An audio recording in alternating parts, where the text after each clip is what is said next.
ოკუპირებული ცხინვალის ეგრეთ წოდებული პარლამენტის ვიცე-სპიკერის დიმიტრი ტასოევის განცხადებებს ხელისუფლებაში ეხმაურებიან. შინაგან საქმეთა მინისტრის მოადგილე აცხადებს, რომ ტასოევის სიტყვებს დიდი მნიშვნელობა არ უნდა მივანიჭოთ. თამარ ბერუჩაშვილი კი მცირე კომენტარით შემოიფარგლა.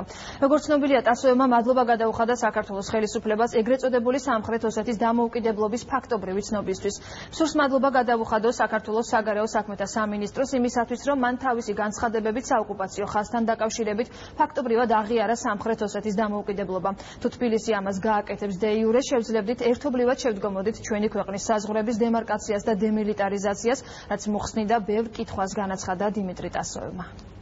ტასოევს არ ვიცნობ, ამაზე კომენტარს არ გავაკეთებ. არანაირი საფუძველი ამ განცხადების არ აქვს, მაგრამ ალბათ იმ საზოგადოებას, ვინც უსმენს ამ ადამიანებს, გარკვეული პოზირებას ქონდა ადგილი, ამიტომ მე სერიოზულად ვერ მივიღებ ვერანაირად ამ შეფასებას და დარწმუნებული ვარ, არც ერთი ადამიანი მთავრობაში არ მოიძებნება, ვინც დაეთანხმება განცხადებას დე-ფაქტო ხელისუფლების მხრიდან. ეს ახალი თემა არ არის.